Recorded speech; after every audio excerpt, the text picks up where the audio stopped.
The Michigan basketball program received some disappointing news on Wednesday as North Carolina transfer Caleb Love announces that he is decommitted from the University of Michigan program. My name is Josh Henschke. I am the publisher of the Maize and Blue Review on Rivals, and this is what's next for Michigan after Love's departure. Before we discuss what's next for the Wolverines, we have to look at what Caleb Love's decommitment means as a whole on the basketball program. This is a decision that Love didn't make on his own. His hand was essentially forced here. And when I say forced, I'm discussing the admissions department at the University of Michigan, which has received its own fair share of fanfare, whether positive or negatively. In this case, this is the second year in a row where a talented transfer was essentially stonewalled by the admissions department and prevented from transferring to Michigan, essentially. Last year, it was Terrence Shannon Jr., who eventually went to Illinois. This year, it's Caleb Love, who was stonewalled and eventually had to force his decommitment. And I think it's important to look at it as forced. You know, this isn't a decommitment where Love said, "Oh, I changed my mind, I'm heading back to the portal." This was out of his control, as he's been very vocal on social media, saying that he was looking forward to joining Michigan and joining the program, and the staff weren't essentially worried about his commitment status as well. So this is kind of a situation where you have to look at it and go, well, this is unfortunate. It is really unfortunate that this has turned into what it is. You can see it. You can make a both sides kind of argument here. When you look at Michigan's side of things, should Michigan have done a better job of vetting Love and whatever his admissions issue was beforehand? Possibly.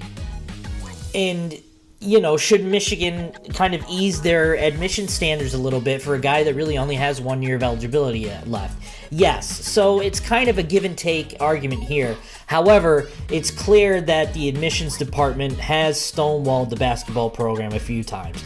The football program seems to have gotten into a groove and kind of figured out its sweet spot, as you can tell last year with the 6 commitments and 6 transfers it had, during the offseason. So it's unfortunate, but this is the way of life. And now Michigan basketball has 3 open scholarships to work with, and what happens at that point, we will see. In the short term, what does Michigan do next? Essentially, you got to replace Caleb Love. You got to replace like for like in terms of position here, and Caleb Love is a guard and Michigan needs a guard, and options are running out. I mean, the transfer portal window is closed. Names are coming out daily. I mean, it's a good thing that you have plenty to choose from. However, the top tier talent gets lower and lower and lower, as the days go on. So, time is of the essence here. I mean, the spring semester has already started at Michigan, so they're behind the 8 ball a little bit, but you need to find replacements, and we don't really know who those replacements are. We have one name that's been public, that has been talked about, and that's Toledo guard Ray J. Dennis. He has visited campus last week for an unofficial visit, also visited Illinois, and also visited Baylor. He's the only name that has been out there that now seems like, you've got a replacement for Love. He's the MAC player of the year. The guy can play.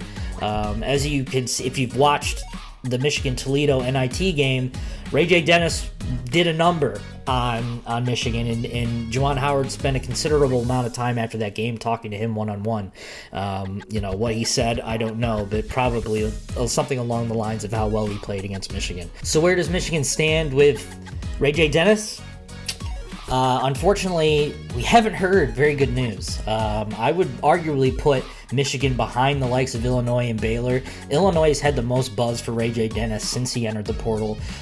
He's by far the number one guy on Illinois' transfer portal wish list right now. So it would not come as a surprise to see a guy like Ray J. Dennis commit to Illinois sometime in the near future, which leaves Michigan again waiting at the altar for a guard or anyone to just to show up and commit. The pressure is now on Michigan to get guys in to fill those 3 scholarship spots, whether it's, a 2023 class guy, going along the lines of a Yusuf Kayat addition to the class, or you fill them with experienced transfers. Either way, the pressure is now on the Michigan basketball program and Juwan Howard to get this fixed. I mean, you're in a position now where you really needed to right this ship, where it kind of is veering off in a direction that a lot of people aren't really liking, and this offseason hasn't really helped much, and losing a guy like Caleb Love adds a little bit of a dark cloud to what's already been kind of a uneventful offseason for Michigan basketball. I'll say that. They need to get this right. The onus is on getting this right, getting guys in, and really the pressure is on. So, Juwan Howard and the staff have got their work cut out for them, and we'll see where it goes from there. My name is Josh Henschke. I am the publisher of the Maize and Blue Review on Rivals, and stick around for more Michigan basketball coverage.